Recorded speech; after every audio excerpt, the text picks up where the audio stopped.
Over the next few minutes, I'm going to give you 5 tips which will hopefully result in you using less charcoal. Now, tip number 1 is buy yourself some decent briquettes. Good charcoal briquettes are not cheap, but there's a reason for that. These Weber briquettes I use all the time, they're 100% natural, there's no added chemicals in them, and they burn for up to 3 hours. Possibly even longer depending on the conditions. Yes, good charcoal does cost more money, but buy cheap, buy twice is the saying. If you're going out and buying cheaper charcoal, it won't burn as long. So if it's not burning as long, you're using possibly twice as much charcoal as you would if you spent a little bit more. Tip number 2, before you rush in, get your chimney starter and your charcoal lit. Just pause and have a think for a moment. Do I really need that much charcoal? Have a think about what it is you're wanting to cook, how long you're wanting to cook for, and how hot do you actually need the barbecue. Small amount of charcoal, surprisingly, goes a long way, and you can cook quite a lot off just a small amount of charcoal if you're using good briquettes. A few weeks ago, I posted a video where I cooked low and slow a whole side of salmon at around 120 degrees for an hour and a half. And to do that, I used just 10 briquettes. Absolutely plenty for that cook. This then takes us straight into tip number 3. If you have these charcoal baskets, pre-measure the charcoal you want in one of these before you light it. If you don't have one of these, spread your charcoal out on the bottom of the barbecue. Visualize how much charcoal you're going to need before you light it. Tip number 4, if you're using a Weber kettle or another lid-on barbecue with air vents at the top and or the bottom, when you have finished cooking what you're cooking for the day, fully close both the air vent at the top and the air vent at the bottom. This will starve the fire of oxygen, and without oxygen, the fire will go out.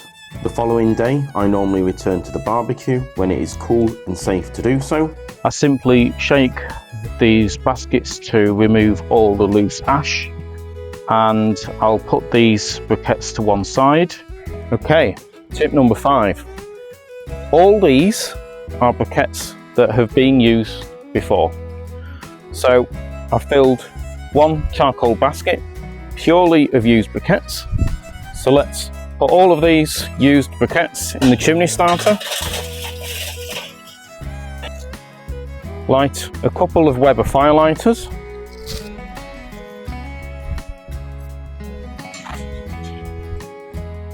Come back in 10 minutes and let's cook something. So the charcoal's nice and hot, so we'll get this pre-measured charcoal straight into the charcoal basket. Reposition the charcoals.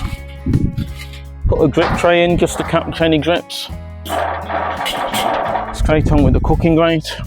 Put the lid on with the air vents fully open, and I'll go and get some sausages. Got 4 great looking local butcher's sausages.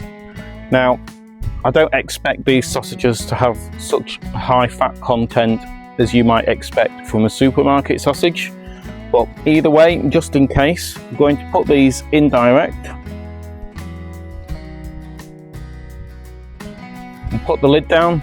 Let those cook for 15 to 20 minutes and then we'll finish them off direct. These sausages have been on for about 20 minutes. You can see, even with a small amount of purely used briquettes, we're still just under 200 degrees. You know, at this stage we've been cooking them indirect. They do look fairly anemic. Going to be mostly cooked, so let's just move these directly over the coals, cook them on there direct for a few minutes to finish them off.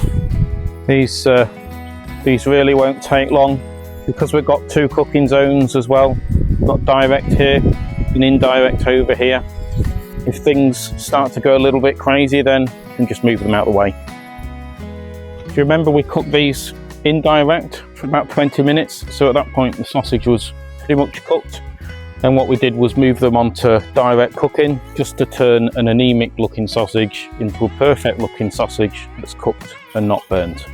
So if you don't mind me, I'm going to go inside and enjoy some hot dogs. Thank you for watching, and please do like and subscribe.